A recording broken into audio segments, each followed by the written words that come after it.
Welcome back. Boy, does it feel good to be back in the booth and just get the school year going and get this podcast going again. Yeah, but to me, honestly, it just seems like just the other day that we were in here recording this.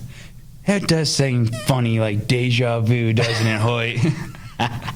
For those playing along at home, we forgot to plug in the sound system, so we recorded a great episode.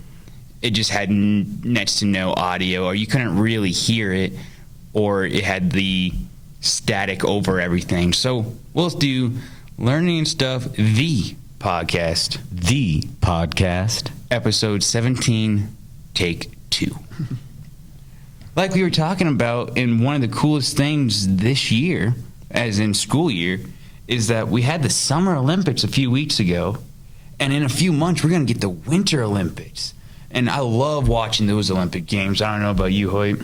Absolutely. I'm all about the Olympics. My favorite is in the Winter Olympics, the shooting competition where they do the cross-country ski. Yeah.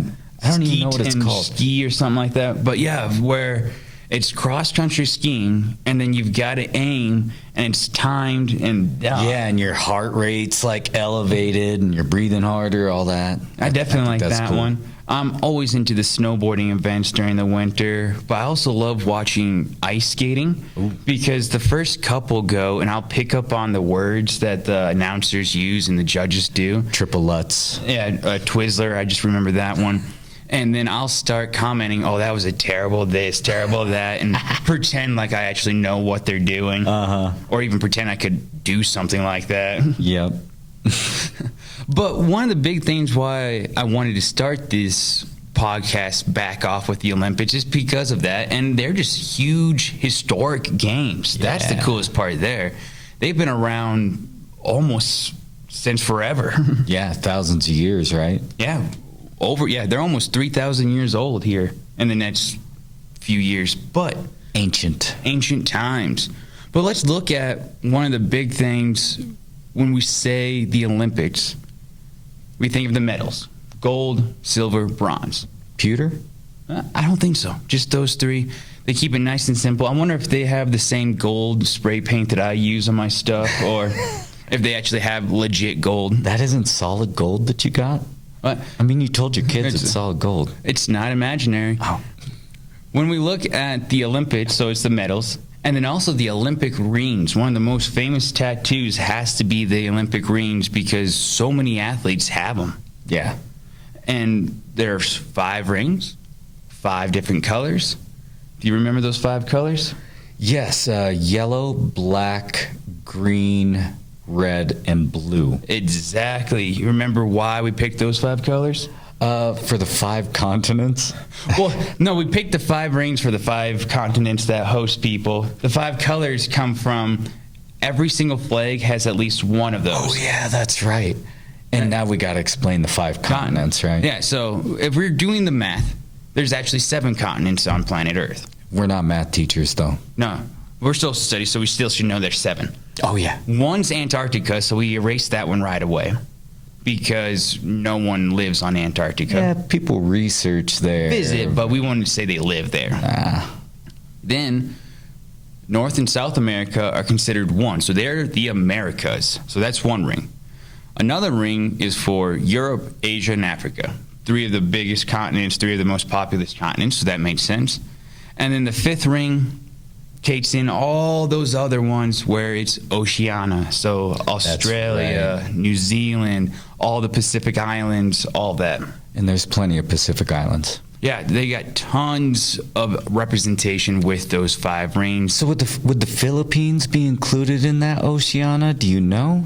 Well, I was wondering with maybe we'll have to look. Philippines and Japan. I was wondering, are they Oceania or are they Asia? I would think Japan would be Asia, but Philippines is kind of in between, so we'll have to look into that. Maybe you at home could do that. Yeah. Tell us, where does the Philippines, what of the 5 rings do they fit into? With the Olympics, we talked about the medals, we talk about the rings, and the third probably most famous symbol of it, the Olympic torch. Yeah, awesome. The lighting of the Olympic torch at the opening ceremonies is always a great thing. the rumor has it they have to start it at the Temple of Hera. So they got to light it from Hera's temple, and then they run it from that temple to wherever the host country is. So if they're running from Greece, or the games were in Tokyo, so they started in Greece, and they had to carry the torch all the way to Tokyo. How cool is that? And it makes me wonder, does that saying "pass the torch" have anything to do with that?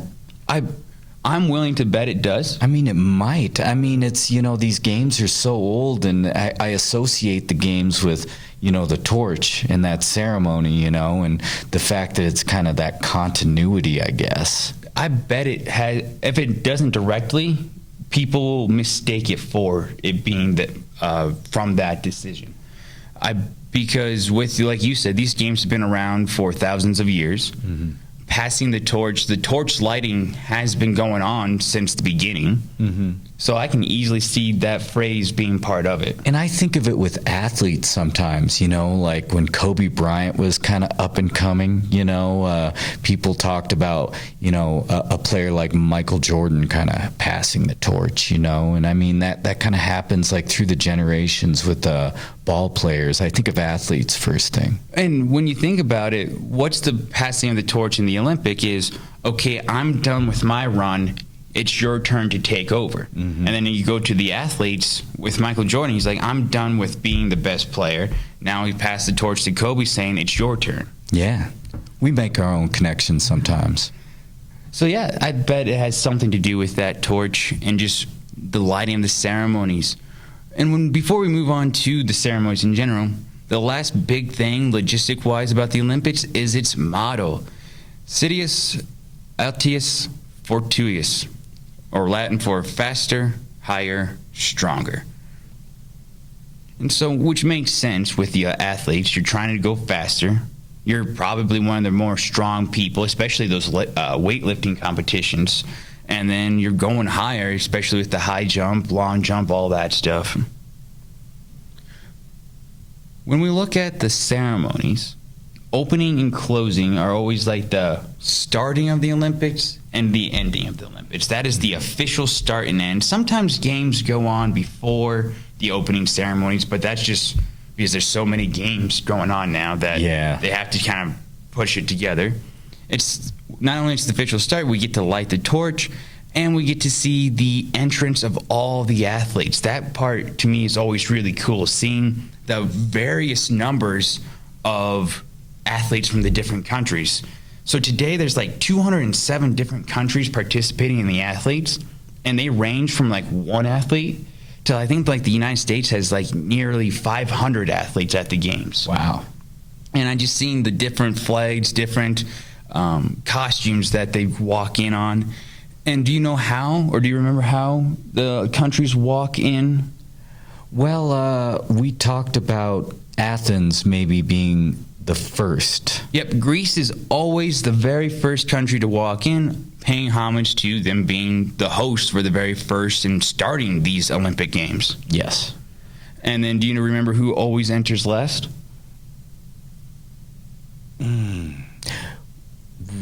No, but can I guess? Yeah.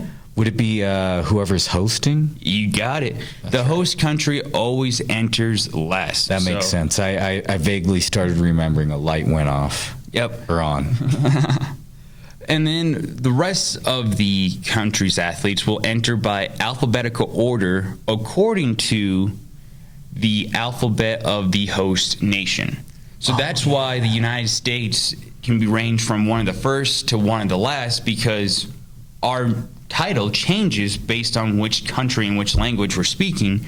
So we always got to be on watch of that. Yeah, so if it's English, you would start the United States with U, so it'd be toward the end. Yep. If it's Spanish, you would start it with an E, so it'd be closer to the front. That would be confusing unless you knew that, which, leave it to Langle, he researched it.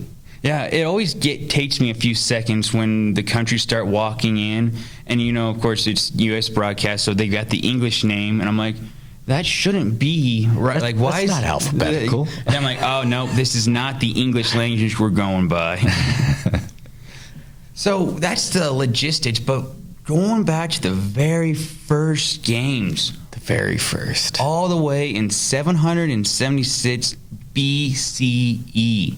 So we're talking a long time ago. Yeah. Even before you, Hoyt. Even before me. But I thought I was around during the pyramids. We jump from story to story. When we look at them, they were held in Olympia, Greece.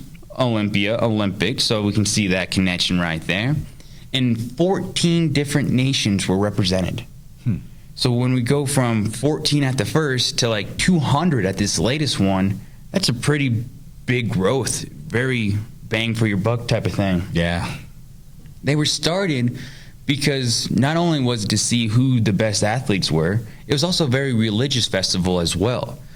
The myth kind of goes that Hercules, after he finished the 12 labors, built the very first Olympic stadium where these games could be held.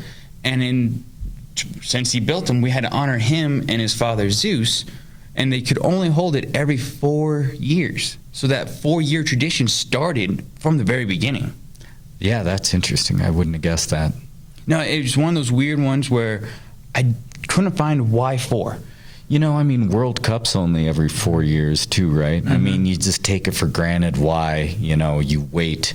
It kind of makes sense with the Olympics. It's like, all right, let's give another 4 years to see who the best of the best is. And for today's world, you almost need 4 years to save up the amount of money to build and use all that time to build the Olympic stadium, swimming pools, all that. A lot of countries probably have stuff pre-built, but not built, ready to go. I think you would lose some of the prestige and some of what makes the Olympics special if you did it every year. Yes, that is very true. I like the World Championships every year, but the Olympics, that is, you've been training 4 years for this, and like Usain Bolt runs less than 10 seconds. To me, that is one of those, like, you train for so long, and your Olympic moment he was in 3 events, so he trained 4 years to run less than 2 minutes at the Olympics. Yeah, that's nuts.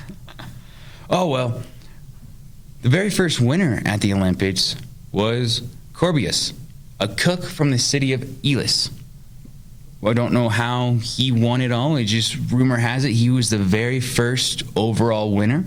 We had a theory from Take One, and that was since he was a cook, he could have poisoned the food of the other competitors, right? There you go, yeah. He knew what was going on.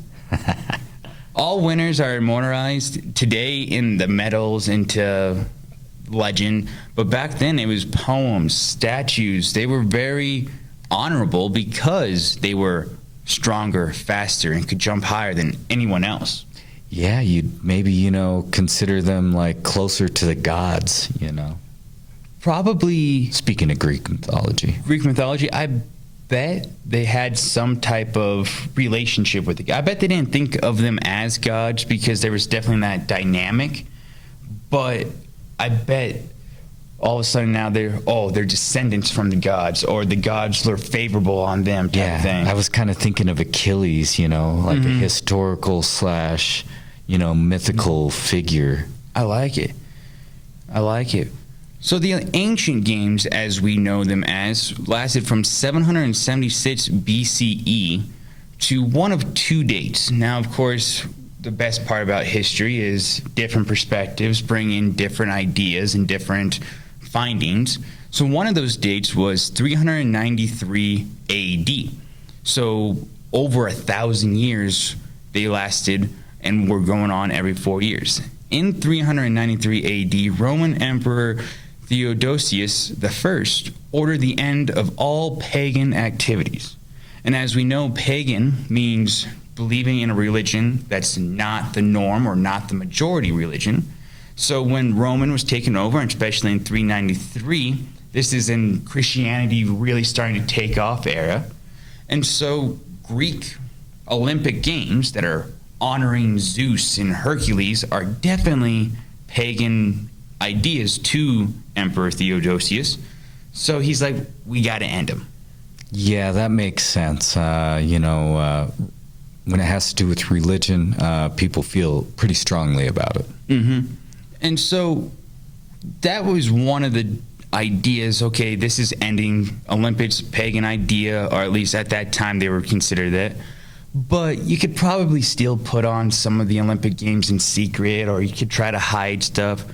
And that's why 426 AD, so 1,100 years after the very first games, Emperor Theodosius II, so the dude's son, orders the destruction of all Greek temples. So now pagan activities are done, and Greek temples are being destroyed.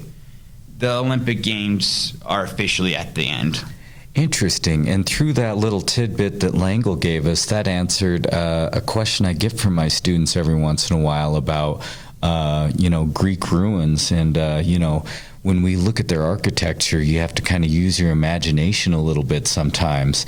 And I take it for granted that, maybe they didn't all just fall apart. Maybe some of them had been destroyed and, left half standing. Well, that's part of the Roman Colosseum, that big crack in that, or the big missing. Mm-hmm. People were actually stealing the bricks from it to build their roads. Mm-hmm. So it wasn't that it's falling apart. Yeah, time does win all battles, but people were actually taken away because the ancient Romans just built so much better that it was just working great, so they just stole it from the Colosseum. Yeah, same thing happened with the Egyptian pyramids too. They started taking off those facing stones and other stones and building with them. Interesting. It'd be very curious to see what today's world would look like if nothing was purposely destroyed. Yeah, I would like to see, somebody do like a time-lapse video of what it'd look like. Sometimes that's why I like those futuristic movies where it's like 50 years in the future, like 300 years in the future, and the Statue of Liberty is like, half underwater or whatever, All right, fun tangent, but back to the ancient games. The popularity was big when Greece was popular, which makes sense. If they're the ones putting on the games, the ones kind of controlling the world, they're like, oh, look how awesome this is. But once Rome started to take over the world, popularity did decline on that front. And in the ancient Olympic Games, the events were very warlike, because those were what really, soldiers were the athletes of the day, where it was wrestling, horseback riding, chariot racing, probably sword fighting, and their old version of MMA, pancuration, which means all of power. So you're taking in kicks, punches, wrestlings, just to show how strong you were. Yeah, that's awesome. And then what do you think? Do you think maybe the javelin was one of the older events? I bet. Possibly. Because, it definitely changed over the years, but I bet spear throwing would have been one of those. I bet archery was one of the old. I know wrestling is like the original sport, especially with Greco-Roman wrestling. Mm-hmm. And so when we look at javelin, archery, I can definitely believe those. Yeah, because that would be testing a warrior's skill, I suppose. Yeah, and that's like big in war versus see who's just the best. I like it. Mm-hmm. And so from 493 or 426, till like 1833, so about 1,400 years, no Olympic Games. In 1833, people start being like, hey, let's bring these games back. Let's bring them back. Poets, writers start kind of pushing it because they're studying ancient Greece, ancient Rome, the classics, and reading about these and just remembering the ideas that were there. And so they kind of got unofficial games going in 1833. But then in 1894, Baron Pierre de Coubertin was like, you know what? We need this to be official. We need laws, a governing body. We need to make this legit so it all works together. So that's why in 1894 he creates the IOC, International Olympic Committee, which still runs the Olympics today. And then in 1896, the games officially get their kickoff in Athens, Greece, where they restart the modern version of these games. That's awesome that they restarted it in Athens. Yeah, I like how tradition and like honoring the original ones is still pretty big in the Olympics. Mm-hmm. So from 1896 to this last summer, we've had the games every 4 years. Now, there are 3 instances where it was completely canceled. And when you hear why, it kind of makes sense, doesn't it? World War I and World War II. So 1916, 1940, and 1944, the games were canceled. We just said, we're at war, we can't do these games. That makes total sense. People had more pressing issues, and there was a lot of devastation going on in the world. And then last year, in 2020, the games were supposed to be held, but since the world kind of shut down due to the pandemic, we were like, you know what? Let's postpone them. I think that was the big thing there. They were trying to not officially cancel yet. They didn't want to do that because Tokyo put on a lot of money into hosting the games. And so they kind of waited a year. And this last August, in 2021, we had the 2020 Olympic Games. Did they, they probably called them the 2021 Olympic Games. No, they still call them the 2020. Interesting. Just because it's postponed, so they fully intend to get back on that regular schedule. Yep. So now the next games are in 2024 in Paris, France. Okay. So that's the big reason why they didn't change the date, is because they want to keep that every 4 years, keep this pattern going. Yeah. Instead of, because they have like 2028, I think. Other cities are already preparing. Yes, that totally makes sense. They've got a schedule and they're all building out. Yeah.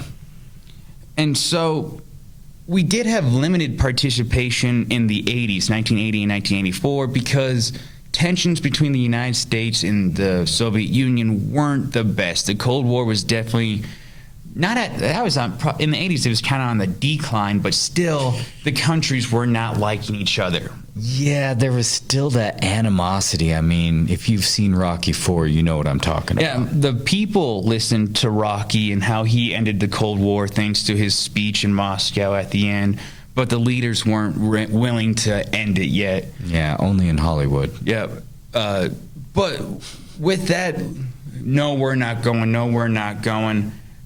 In 1988, at that point, the Cold War was on its last legs. Everyone was back in the games, ending up moving on with that. And it's also in these late 70s, early 80s where the amateur debate really gets picked up. That's right. Because the original idea for these Olympic Games were to have amateur athletes, at least in the new modern, because they're not professionals. This is look at what we can do and stuff adding to it. And, for our students that don't know, the difference between an amateur athlete and a professional athlete would be the professionals may get paid for what they do as athletes, whereas amateurs might have a job, but they don't get paid for what they do as an athlete. Yep. Professional means you're paid for what you do. And so a professional football player is paid to play football. Or soccer. Or whatever. Had to get that in there. So all athletes, amateurs, but once the USSR really started to get their power going and the Eastern Bloc of Europe, they were like, hey, these guys are amateurs. But if you looked at it, they weren't paid to play that sport. But their job wasn't really anything else, so they could work out and train all the time. Yeah, and then that makes sense that, they're a communist country, everybody is like on the same level, supposedly. Theoretically. On paper. But yeah, I mean, I could see where there'd be a conflict of interest there. These guys, these athletes that aren't professional don't really have to work, you know? Yep. And so the U.S. was very not happy about that. And in 1988, when we lost the gold medal, we did not win the gold medal in men's basketball, we were like, we've got to change this. And so that's when the United States started to say, let's allow pros. And then, of course, in 1992, the Dream Team, which was a great basketball team, and we'll talk about the Dream Team on our next episode, comes in, dominates, and then professional players in at least basketball, and then the other sports too, not as, I won't say like track stars, swimmers, they're still professionals, but there's not as much money in it. So I bet they have some side jobs here and there. Yeah, with basketball is really noticeable. Yeah. Because for context, and I mean, I know you talked about it in Take One, and you probably talked a little bit about it now, but I mean, it'd be our best college athletes every Olympics playing on the men's basketball team, and they were great. But, you know, when we got beat by the world's best, we're like, you know, well, we got another level of best. Yeah. So we can definitely add more to basketball. And that's just the one we know best, too. And it's just the most noticeable. That change really showed. And then minus 2004, we've won gold every Olympics since then. So we've just had that dominance and that pressure. Yeah, and the Dream Team, it might seem kind of funny now. It's like, well, why were they the Dream Team? But, I mean, it was a big deal, you know. It's like, these are our best basketball players, bar none. Oh, yeah, and they're some of the best in history, too. But that's next episode's time. So, in 2016, so the last Olympics before this recent one, 207 different nations were there. I don't know how many total nations in the world, but I know it's in the 200. So basically, every single one of us was there. But I still think the amateur athlete needs to be represented. Yeah, I think I agree. I think every event, the IOC should send like a little invitation to someone and say, "Congratulations, you will be our amateur in the mile this year." Or congratulations, you are in the 100-meter swimming or freestyle dash. Because can you imagine, like me, complete amateur athlete, not professional, just going to the Olympics so we can know what the average Joe is? Yeah, it kind of reminds me of like the movie Rudy or something, or that movie that Mark Wahlberg was in. Invincible. Yeah, Invincible. And I would love to see that, you know, an average Joe. I always root for the underdog, so I mean, maybe we could call it the underdog rule. And it would just be interesting to see the decathlon, like 10 events in like 3 days. So these are my votes for the best athletes in the world. If you win the decathlon, you're that year's best athlete because you're doing so many different events in such a short time, and you've got to be not great but good at all of them. Can you list all 10? Javelin, long jump, high jump, mile, shot put. I only got those 5. I want to say triple jump, but I don't think so. I don't know. So that could be part of our homework. I know we usually save the homework for the end, but if you want extra credit for watching this episode, I would say give us all 10 events in the decathlon. My bad. It's in 2 days, not 3 days. 2 days. So day 1, 100 meters, long jump, shot put, high jump, 400 meters. So imagine running as fast as you can, then jumping as far as you can, then heaving a rock as far as you can, then jumping as high as you can, and then once again running as fast as you can. And that shot put, I could almost imagine that was part of the ancient games, you know, like how, I mean, because that seems like it could be something used in warfare almost. And then day 2, 110-meter hurdles, discus throw, I was right, pole vault, javelin, and 1,500 meters. All right.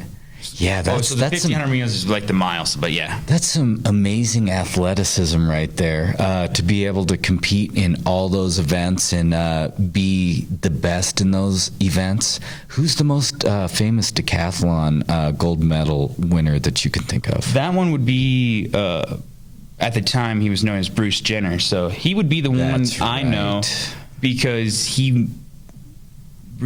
when he was Bruce Jenner, was on the Wheaties boxes and then went on to marry a Kardashian. So he kind of got the pop culture. But I honestly think most decathlon athletes get kind of pushed off to the side because they have to do so much. There's not that one. They're not breaking world records in the 100 or this.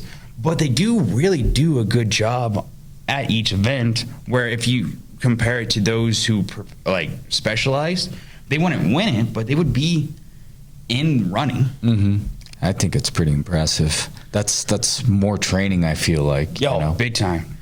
And when we look at another reason why this year's so special is because we have Summer Olympics and Winter Olympics going on. Yes. That has not happened since before I was born, because 1992 or 1988 was the last time they had summer and winter together. 1992 was Summer Olympics in Barcelona. Then 1994, the Winter Olympics, and I was born in 1995. So it's been 27 years in the making to have summer and winter held in the same year. And, now that you're talking about Winter Olympics, I really feel like that is my favorite set of events. I love the luge, I love curling, and then whatever that shooting event is called. Yeah. And I used to play the old Winter Olympics video games. Oh, nice. It was super simple. I mean, you remember the old video games, maybe you didn't play them growing up, but Winter Olympics, also very special. Well, they originally did not exist. Figure skating and ice hockey were actually part of the Summer Olympic Games for figure skating 1908, 1920, and then ice hockey just in 1920. So imagine having all these summer events, then going to the freezer real quick to play ice hockey and figure skating, and then going back outside, back and forth. But the very first were held in France in 1924. So we kind of covered all the logistical parts of the Olympics this episode. Nice. I think instead of doing our typical spelling with Langle, because he already learned how to spell the words, and I know he's got a good memory. And I've got them written down. And he's got them written down. Maybe we could test the students. Can you spell... usually, and I'm just going to go ahead and tell him Langle got both of these wrong. Yep. So the two words, and you can have one up on Langle if you want, Langle students and Hoyt students. Mm-hmm. Can you spell diaspora? Now, diaspora means a population or a group of people that starts in one place, but then as that population gets scattered throughout the world. And we've been talking about movement and migration in class. And right? you can relate that back to the Olympic Games, too. It started in Athens, Greece, or Olympia, Greece, sorry. And then Athens, Greece, kind of like the second part. And now, all around the world, different cities have hosted. Absolutely. So, can you spell diaspora? And then some of our students might be able to spell this one. I used this one because we were talking about the Olympics, and I was thinking of the fancy horse trotting and the Euro style racing events that they do at the Olympics. The next word was equestrian, so relating to riding horses. No, yeah, I love the variety of events Summer and Winter Olympics have, but I think I'm with you. I like the Winter Games better just because I'm less familiar with them, or there's more of those, not wow factor, but just oh, cool. I mean, in summer, swimming, track and field, skateboarding this year was a lot of fun for me to watch. Gymnastics, those are all fun. But I also kind of get bored with some of the events, or when it's the super long races, I'm I don't want to watch them go lap for lap for lap for lap. And you might not even be a ski fan, but some of those ski giant slalom races where they're just the speeds that they're going down the hill and way you hear them ringing those bells and stuff. Pretty cool to watch. Now, I'm looking forward to our next few episodes on the different Olympics. We're going to work the different episodes together. We're going to build part of it. Then we'll jump back into some of our ancient history deals. But we're looking forward to, I'm going to call this Season 2 of the podcast. I like that, Season 2. And this time, the second season is going to be better than the first season even. I don't know if that's possible. I did have some students watching the pilot episode the other day, and I'm not our best work. It's always fun to go back to the beginning and rewatch. So hopefully the beginning of Season 2 started off better for everybody. And until next time, see you. Adios.